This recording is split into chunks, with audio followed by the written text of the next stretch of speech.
This crowd is on fire. It's amazing. You guys are not intimidating at all. Wow. Hi. Are you in the hot seat? Un petit bienvenue à Paris. Oui. You're in the middle. These guys are making it so easy for me. They're amazing.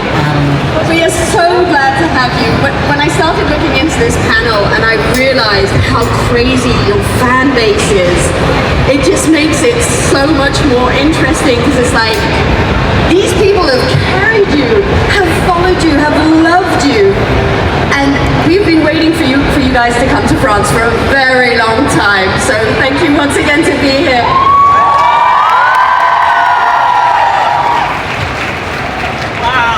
Thank you for having us. This is amazing. And so, as every interview, I start to look into careers, where it started, where you came from, and looking back. Yeah, I know there's been quite a few when they said it was 25 years since the first Lord of the Rings. It killed me.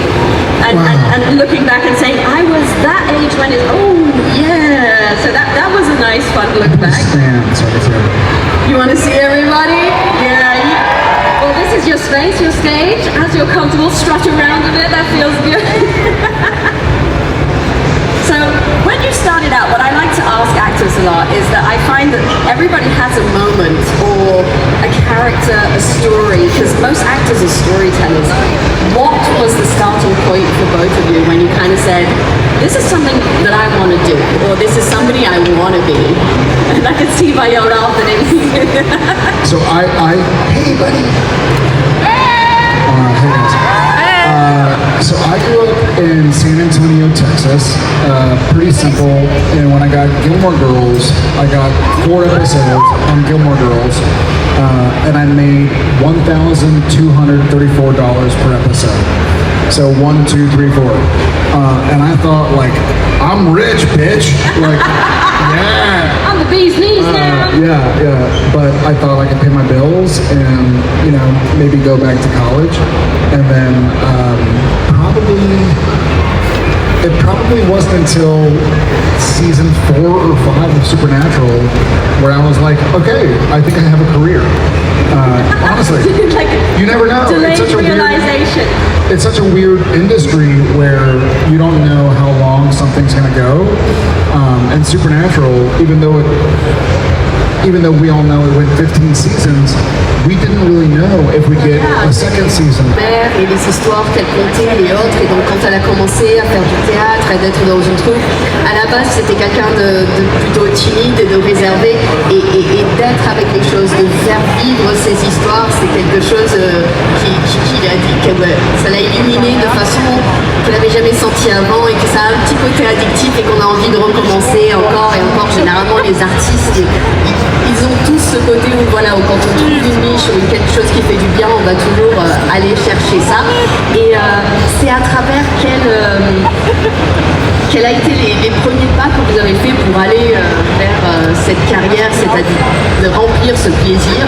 So, what were those first steps when you're like... I was going to say the same thing. I think. So, I was saying, what were the first steps that you took? The first concrete steps where you said, okay, I want to go this way. Did it fall in your lap or did you work towards it? Was it just like opportunity or make your own life? For me, it was certainly opportunity, but I prepared for it in high school, acting and reading plays and books and scripts and watching movies and TV shows.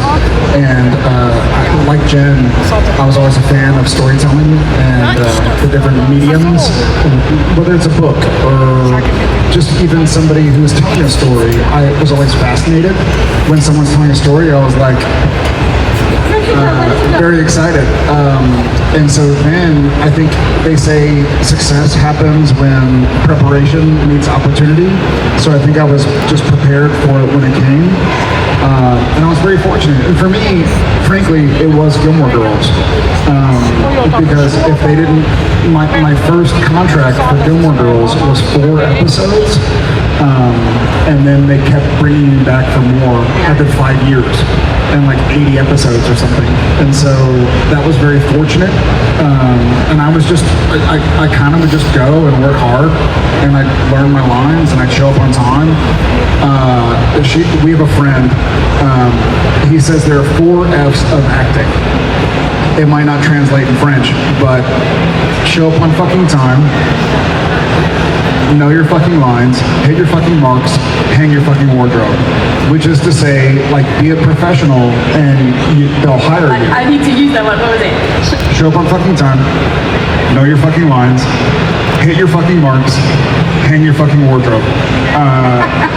Which is to say, you know, there are a lot of like kooky people. There were some where we're starting the apocalypse or Armageddon. Then there were some with God or Lucifer, but a lot of them was sort of like day-to-day happenings. And so I think a lot of Supernatural became sort of like life. Like sometimes there's something big and you have to approach it or respond to it.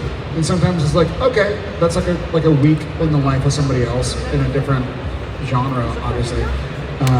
But I think if the fandom didn't support us, we would have been done season 1. I read somewhere that was initially planned for like 4 seasons if it worked at 5, and it just kept going. So I mean that's such an amazing thing for what you brought to the scene. Et donc ma question était pourquoi ça a duré aussi longtemps? Pourquoi cette fanbase aussi fort? Pourquoi la fanbase qui revient et qui en demande encore, qui a fait des pétitions, qui voulait pas les lâcher? Pourquoi les gens sont aussi accros? Et pour lui, c'est parce qu'il y a vraiment un parallèle à faire avec la vie de tous les jours. C'est-à-dire qu'il y a des grands moments où c'est tiens, aujourd'hui c'est Dieu, et puis le démon, et puis oh tiens, une petite apocalypse.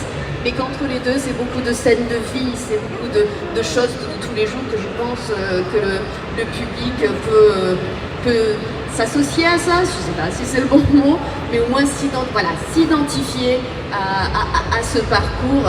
Et je pense qu'il y a beaucoup de vrai là-dedans. I mean, for you, do you think the same? Is there a lot of relatable things between life and this series that the fan base kind of gets drawn into and wants to see more of? Yeah, I mean, I think first of all, it was the perfect ingredient. Elle n'était pas au courant de l'arc de rédemption qu'elle a pu avoir dans la série. Et à la base, elle était prévue pour quelques épisodes et il fallait qu'elle croit tout simplement à ce personnage parce qu'en fin de compte elle n'avait pas de direction à la base de qui elle allait devenir et elle ne pouvait pas deviner la fin. Et il y a un petit côté, quelque chose qu'elle dit qui est très vrai, c'est que pour être un méchant, il faut croire qu'on fait ce qu'il y a de mieux pour tout le monde. Il faut croire qu'on fait quelque chose de bon. Et ça c'est terrifiant de vérité, je trouve, que pour être un bon méchant, il faut croire qu'on fait la meilleure des choses.